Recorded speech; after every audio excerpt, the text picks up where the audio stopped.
Hello， 大家好，我是 KK。我们所有人滑单板到一定程度都会遇到这样一个问题，就是你很难客观地去判断自己单板的水平。有时候感觉自己在自行之巅，感觉全山都可以飞，最后飞进了骨科；有时候感觉自己在绝望之谷爬不起来，像撞墙一样遇到一面瓶颈，不知道如何继续的提升。那么今天我就要用5个动作带大家测试自己的单板水平，每个动作我都会给到1到3分的标准，所以满分是15分。如果你测试下来能达到10分以上，就表示你已经不再是新手，妥妥的跨入了单板的终极水平。要是你轻轻松松15分爆表，那这个表已经测试不了你了，你不是高手就是大神。不过要是测试下来分数还没有到10分的小伙伴们，那这个视频就更适合你了。因为这5个动作不仅仅是简单的测试题，它还是单板进阶中最好的练习。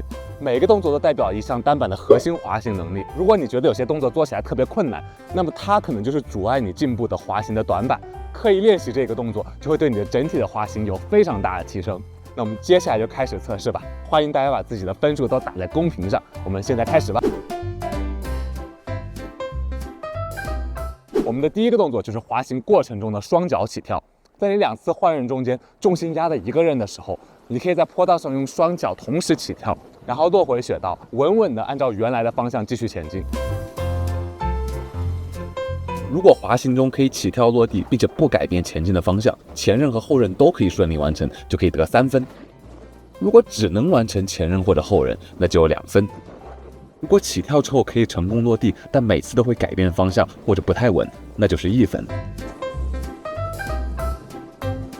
如果不能起跳，或者每次落地都会摔跤，不好意思，0分。这个动作我们考验的是单板的第一个核心能力，滑行过程中身体的位置是否在板的正中。按照 Casey 滑雪学科的说法，就是 center and mobile。如果你在起跳的时候重心不是在板的正中间，往前后偏离的话，那么起跳之后身体就会在空中歪斜，落地的时候会往前后倒。如果你的上半身和下半身不在同一个方向，那起跳的时候身体就会旋转，落地的时候就很难继续走一条直线。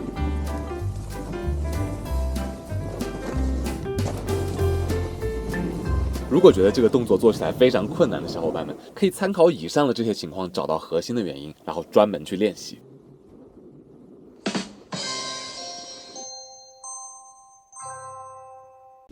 我们第2个动作就是在蓝道上不起跳的360度旋转。找一条不是特别陡的蓝道，按照正常的速度滑行，然后开始向某一个方向旋转。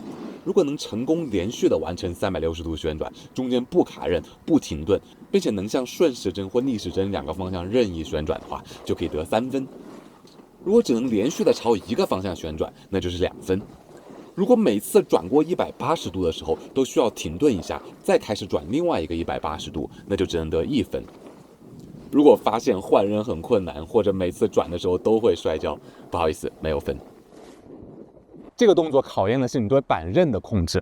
按照 Casey 协会的标准，考验的就是 balancing on the working edge， 保证人在刃上的平衡。我们在每一次转向的过程中，要随时调整自己的重心，让重心始终压在和前进方向相反的那条刃上。这个就需要非常准确的对刃的控制。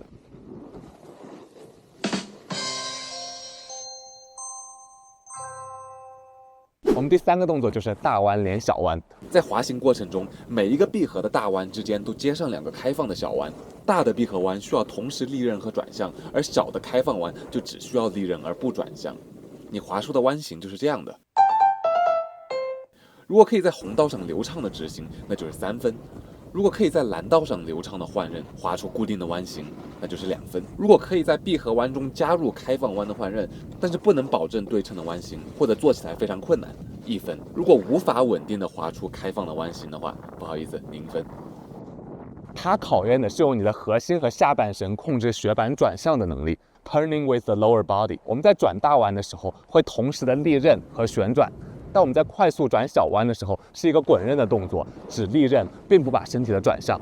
当你可以灵活的把转向和立刃这2个动作分开的时候，你换刃的姿势就已经非常熟练了。这个动作还对你之后的刻滑有非常大的帮助。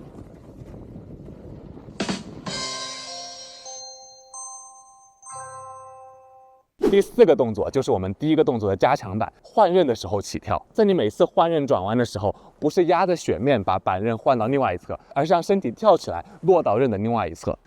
在正常滑行的过程中，在换刃的一瞬间起跳，落到另外一侧的刃上，这个动作也叫跳刃，难度还是相当高的。只要能在蓝道滑行过程中可以多次连续的跳刃，就可以拿到3分。如果不可以连续跳刃，但是前转后或者后转前都可以单独的跳刃，可以拿到2分。如果只能在向一边换刃的时候跳刃，也就是前转后或者后转前，那就是1分。如果完全不能做出跳刃的动作，那就是0分了。它考验的还是 center 的 mobile 这个核心能力，让你的身体的重心保持在板的正中的同时，还可以灵活的上下运动。